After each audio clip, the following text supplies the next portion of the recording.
Thanks for coming out.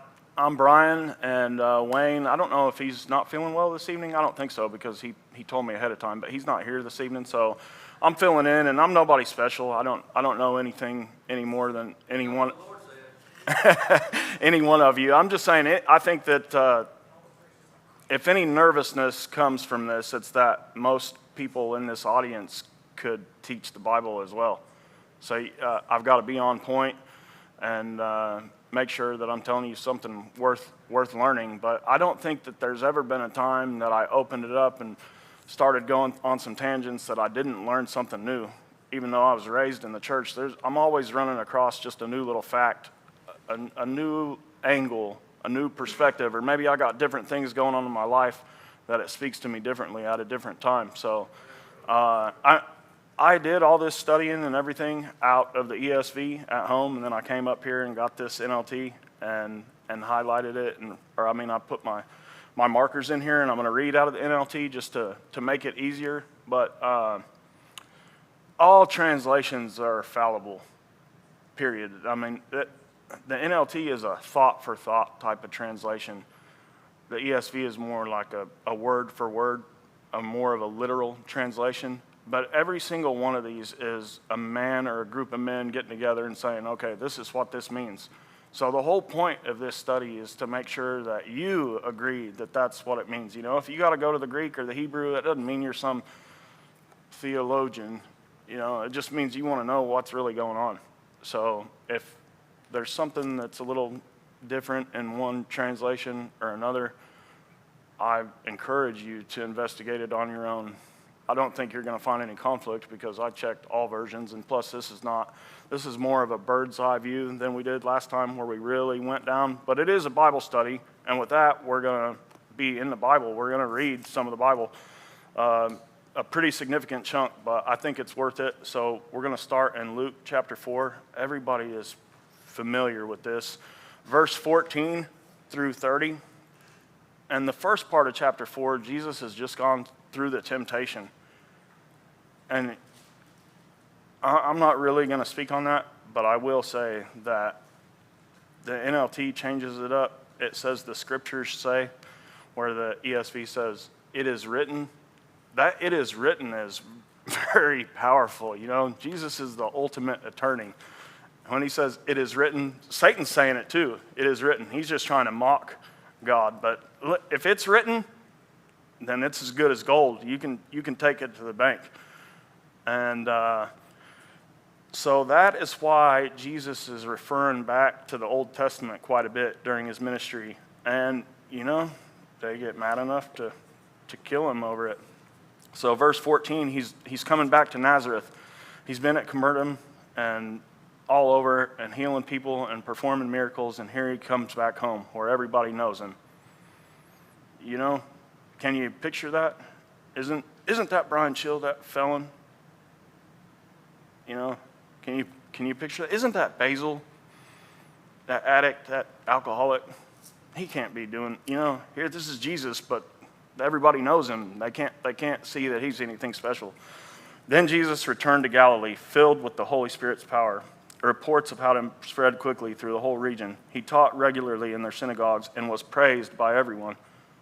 So they're praising him. When he came to the village of Nazareth, his boyhood home, he went as usual to the synagogue on the Sabbath and stood up to read the scriptures. The scroll of Isaiah the prophet was handed to him. He unrolled the scroll and found the place where this was written. I'm going to stop there for just a second and picture this. You know, we have a book and we have Isaiah written in it, but remember how I told you I hand wrote those Gospels and it was a 100-sheet notebook or more? So I'm thinking they could only fit a page on a scroll. So I don't know if they had a whole cart wheeled out here with Isaiah on it, and he just knew beforehand, since he knew everything, that that's what they were going to hand him that day. I don't know if it didn't matter what they handed him, he was going to be able to say, today this is fulfilled, because he fulfilled them all. And it wouldn't have mattered what he handed to him. But he just happens to hand him Isaiah 61. And it's Brian, are you in Luke 14? Luke 4, verse 14. I'm on 18 now. Sorry about that. Okay, so we're on 18, verse 18 now. This is looking back It's in red, but it is actually a direct quote of Isaiah 61. The Spirit of the Lord is upon me, for he has anointed me to bring good news to the poor. He has sent me to proclaim that captives will be released, that the blind will see, that the oppressed will be set free, and that the time of the Lord's favor has come. And that's exactly what's been going on right now, because they're under Roman oppression. They're seeking a Messiah. They don't like the circumstances that they're in. They're all poor, including him. He rolled up the scroll, handed it back to the attendant, and sat down. All eyes in the synagogue looked at him intently. Then he began to speak to them. The scripture you've just heard has been fulfilled this very day. Everyone spoke well of him and was amazed by the gracious words that came from his lips. How can this be, they asked. Isn't this Joseph's son? He's not educated. He hasn't been in here studying with these scholars that are keeping these scrolls to themselves, and they sure don't want anybody that doesn't speak Hebrew looking at him. Right? Oh, this is our God. This is our God. We're not sharing our God. He parted the sea for us. Abraham's our father. We're somebody. You know? Then he said, you will undoubtedly quote me this proverb. Physician, heal yourself. Meaning, do miracles here in your hometown like those you did in Capernaum. Do miracles here in your hometown like you did there. But I tell you the truth, no prophet is accepted in his hometown. Certainly, there were many needy widows in Israel in Elijah's time, when the heavens were closed for 3.5 years, and a severe famine devastated the land. Yet Elijah was not sent to any of them. He was sent instead to a foreigner, a widow of Zarephath in the land of Sidon. And many in Israel had leprosy in the time of the prophet Elisha, but the only one healed was Naaman, a Syrian. When they heard this, they were just praising him. When they heard this, the people in the synagogue were furious. Jumping up, they mobbed him and forced him to the edge of the hill on which the town was built. They intended to push him over the cliff, but he passed right through the crowd and went on his way. I don't know how that happened, how he passed right through the crowd. I mean, I believe that he did it, and I know that he can do anything. It wasn't his time, which only goes to show all the more he could have pulled himself off the cross. But through obedience and love, he stayed up there. Thank God, because I needed the grace. But it is interesting that they're praising him, and then all of a sudden, they're ready to murder him. It reminds me of back when they're telling him, before Abraham, I am. They tried to kill him right then when he said that too. Abraham's our father. No, your father's the devil. You're of lies. So, I read across that. The reason that I read across it is because we were talking before about the prophecies, and I wanted to know where it was in Isaiah that Jesus was talking about, and I had been thinking about those scrolls and how there had been a bunch on there, and I read over that just like we read over that, and I thought to myself, well, who is this widow, and who is Naaman? Because I heard the stories clear back to Vacation Bible School, and I know the stories, and I've probably read it, but it's been some time. Can anybody tell me, has anybody studied 1st or 2nd Kings lately? It's been a while, right? You're all familiar with it, but I thought, hey, let's take a look at this widow and Naaman and see if we learn anything. So let's turn to 1 Kings 17, 8 through 16.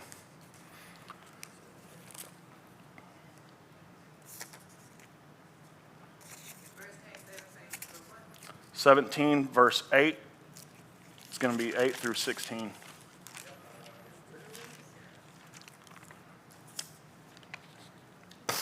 So, Say one more time. 1 Kings 17, verse 8 through 16. But I'll talk about the first part of 17 just a little bit. There's a drought been predicted in the land, and Elijah is predicting it. And the reason that this drought is going on is because the king of Israel has married Jezebel, and she's killed all the prophets of the Lord and has these prophets of Baal and Asherah worship sitting at the king's table while the people are out here starving to death because there's a drought later. We'll see. She's feeding them at her table. But so God says, hey, there's fixing to be a drought. Go over here to this brook to the east of the Jordan, Cherith, to the brook, and I'm going to send ravens to feed you, and you're going to have a brook to drink from. And then eventually that brook dries up. So verse 8 then the Lord said to Elijah, "Go and live in the village of Zarephath near the city of Sidon. I have instructed a widow there to feed you." So he went to Zarephath. As he arrived at the gates of the village, he saw a widow gathering sticks, and he asked her, "Would you please bring me a little water in a cup?" As she was going to get it, he called to her, "Bring me a bite of bread too." But she said, "I swear by the Lord your God that I don't have a single piece of bread in the house." She already knows he's a man of God. She says, "I swear by the Lord your God, not my God. And I have only a handful of flour left in the jar and a little cooking oil in the bottom of the jug. I was just gathering a few sticks to cook this last meal, and then my son and I will die." Wow. I mean, they're really out of food. But Elijah said to her, "Don't be afraid. Go ahead and do just what you've said, but make a little bread for me first. Then use what's left to prepare a meal for yourself and your son. For this is what the Lord, the God of Israel, says. There will always be flour and olive oil left in your containers until the time when the Lord sends rain and the crops grow again." So she did as Elijah said, and she and Elijah and her family continued to eat for many days. There was always enough flour and olive oil left in the containers, just as the Lord had promised through Elijah. Now, that's exactly what the Lord wants from us, and I feel like that's a picture of it. The first fruits. If she hadn't made it for him first and decided, "No, I'm going to feed my son and give him the leftovers," I don't think it would have gone down just quite like that. And I think that, I failed in this most of my life, and even still. But, if you make it a point to thank God the first thing that you wake up, like if you try to take a minute to pray, or if you got time to have a little bit of Bible just the first thing off the bat, or even, I never tithed before. Before I came to this church, I wouldn't put $5 in an offering plate because I had evil on me. I thought, this preacher's they're going to abuse this money. I'm not paying for this preacher's Mercedes. But I came here and I met Pastor Jim, and I didn't have to worry about that, So it enabled me to put some in. And I'm telling you, I was out there breaking my back. Good as Fred is, he was paying me like $13 an hour. And I felt rich because I was at the Outcast. I had plenty of money, And I put a few dollars in the plate, and boom, 18 an hour. Boom, 20 an hour. It was insane. And I directly feel that my obedience in that was tied to my going ahead and saying, "Hey, look, this isn't any of my money anyways. I'm telling you, nothing is my doing." I know that for a fact. Everything that I did before was straight to behind concrete, and every view I had a razor wire in it for years and years and years. That's all I know how to do. So with that, let's take a look at Naaman over here. 2 Kings 5, verses 1 through 14.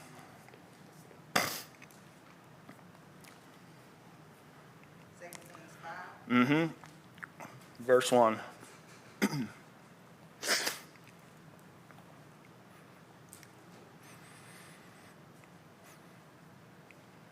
Ready? The king of Aram had great admiration for Naaman, the commander of his army, because through him the Lord had given Aram great victories. This is Syria, the enemy of Israel, and the Lord has given this commander victory. God will use whoever he has to use to get his purpose done, no doubt about that. But though Naaman was a mighty warrior, he suffered from leprosy. At this time, Aramean raiders had invaded the land of Israel, enemies, and among their captives was a young girl who had been given to Naaman's wife as a maid. One day the girl said to her mistress, "I wish my master would go to see the prophet in Samaria. He would heal him of leprosy." Are you kidding me? Yeah. This little girl has faith like you wouldn't believe. Yeah. And she's probably hoping she gets to go with him and maybe see somebody. She's smart, but she knows that this prophet is tied to God who has power, that leprosy is nothing. Yeah. And we just read, right, that none were healed but Naaman. Were there any that asked? I believe there probably were, right? But it had to have some power when it says only Naaman, when Jesus said it later, enough to make him get, they want to kill him. It's more powerful because it says not only Naaman, the foreigner, no Israelites, were healed of leprosy. If even one more was healed, he'd say, Naaman, oh, but the other Israelite. No, he was the only guy healed. That was the plan. So Naaman told the king what the girl from Israel had said. Go and visit the prophet, the king of Aram told him. I will send a letter of introduction for you to take to the king of Israel.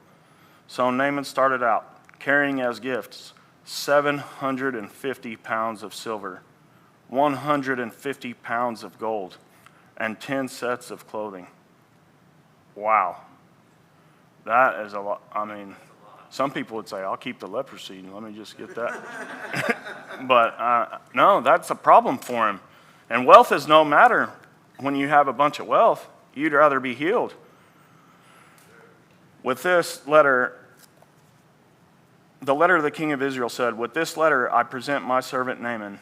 I want you to heal him of his leprosy. When the king of Israel read the letter, he tore his clothes in dismay and said, Am I God that I can give life and take it away? Why is this man asking me to heal someone with leprosy? I can see that he's just trying to pick a fight with me. He's worried about it. I mean, they clearly had enough power to come over here and snatch servant girls. They didn't wipe him out, but, he doesn't want him over here.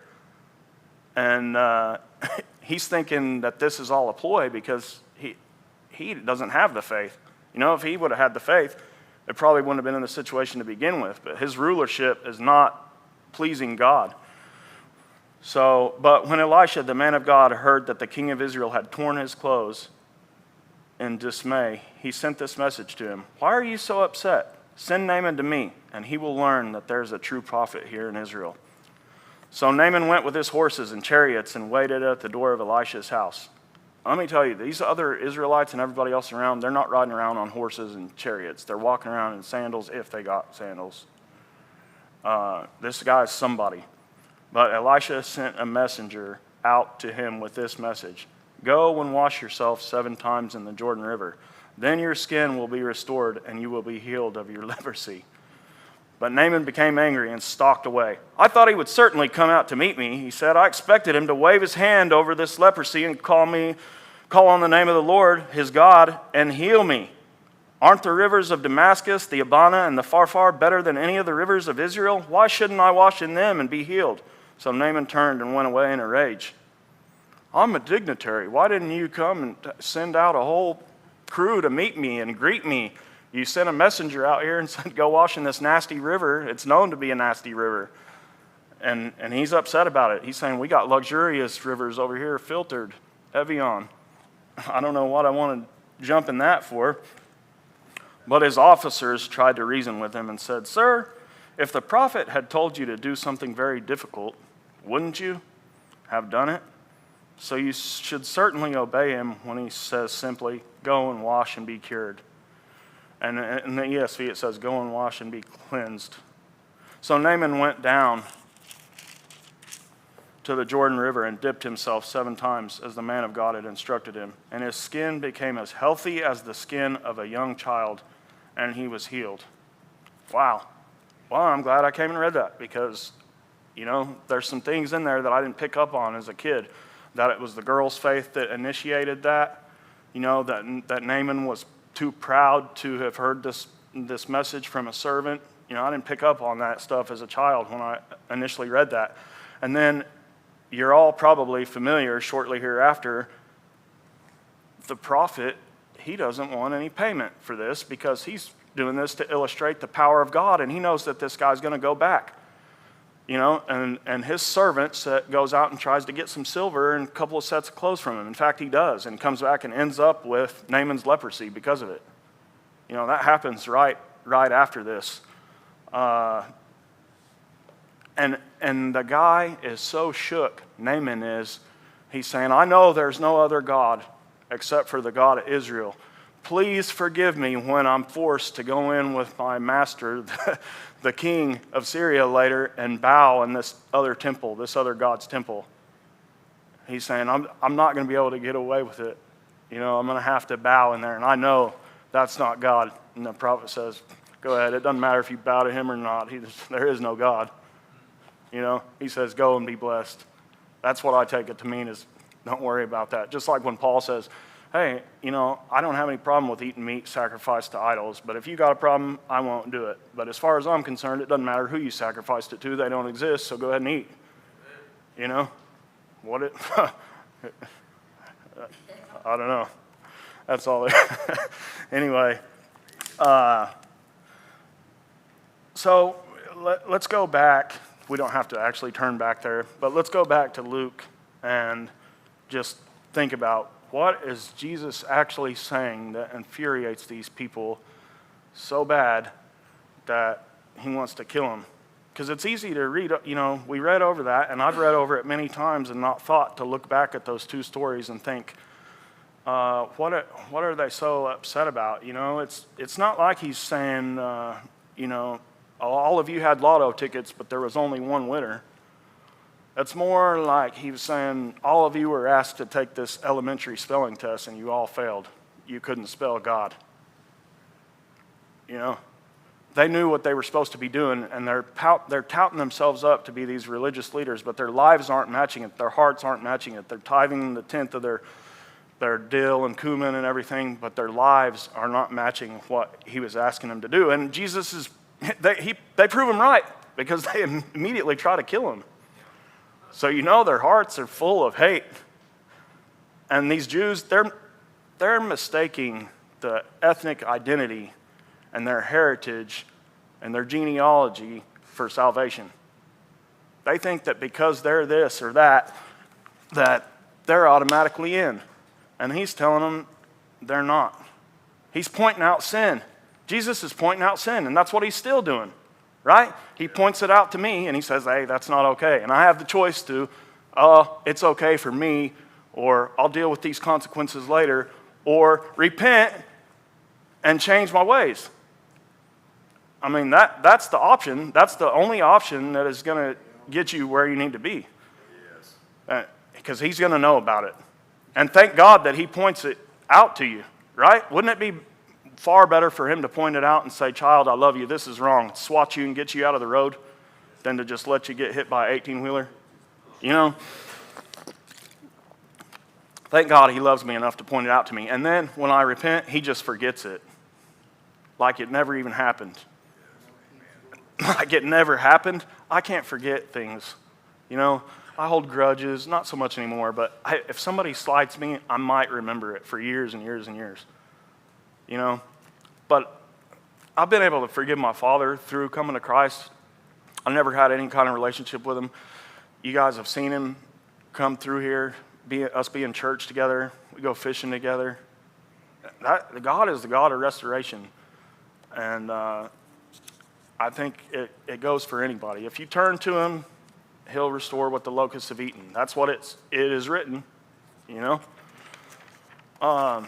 So during this study, I had a lot of tangents. I mean, I couldn't keep from going and reading about Elijah and Elisha, both of them, and seeing, just what they did.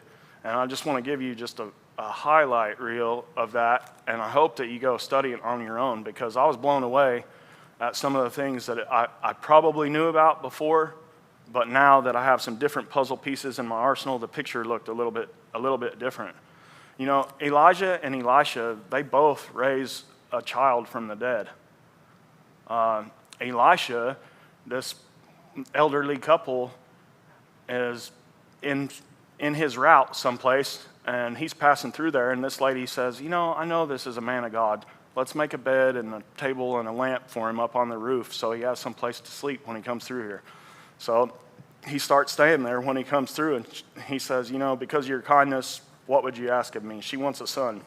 He says, you're going to have a son, but she's old. She doesn't believe it. She has a boy, and then the boy dies. And both of the scenarios are similar in that when it's Elijah, he's going, and that's where they have the oil and the bread that don't run out. And he's saying, she's saying, did you save me from this just to take my son later? And it reminds me of the Israelites. Like, Moses, did you bring us out here just to starve us and not have any water? Take us back here to Egypt where, they were raping our wives and we were baking bricks all day, but at least we had a drink of water. And just crazy. the ungratefulness. That's why God has such a problem with his children and why he's used their disobedience to bless the Gentiles. So I'm in, you know? So it worked out for our good. But they both, and let me just go ahead and say, one of the things that happens with Elijah is another man is raised from being thrown in his tomb and him touching his bones. And I think that reiterates here, it had nothing to do with Elisha. This is the power of God being displayed through these men and their faithfulness. But at the end of the day, Elisha is dead, and they throw a man in there, and he bumps into his bones and comes back to life. Amazing. They both multiply the food and the oil. They both part the Jordan River because Elisha wants to see if God's still with him. And Elijah gets carried up in the whirlwind and his cloak falls off and he picks it up. And he's been told, if you witness this, you're going to get a double portion. And so he wants to test it and he throws the cloak down and parts the Jordan. And the thing about that is that Jesus multiplied some loaves and fed way more people, the 5,000. It was 100 men in the other case. But Jesus raises Lazarus and himself. Jesus, God, tears the veil of the temple, a 300-pound curtain, from the top to bottom so there can be no mistake. These are kind of pictures of what's going to come in the Messiah. And I always wondered, how could a double portion of someone who has the power, not them having the power, but how could somebody that God is using to raise the dead be doubled? Like, what is there more powerful than raising the dead? And I did a little bit of research on that, and it was more like a inheritance term, in that if you were the eldest brother, you got the double portion because you're going to get double what your brothers get because you're going to keep the family business going. You're the one that's expected to carry on. So it's only right that in order to honor our Father's name, we make sure the business doesn't fail. So we're going to give you double. It's not that he had twice the power of him per se. I think that they're all equal because it's God's power. I don't think one prophet was any greater than the other. The only limit was what God could do, and he could do it all. So I'm not here to say Elisha is any better than Elijah. In fact, if the spirit of Elijah came back in John the Baptist, there could be arguments made there, but I think they're all equal, just like we're all equal.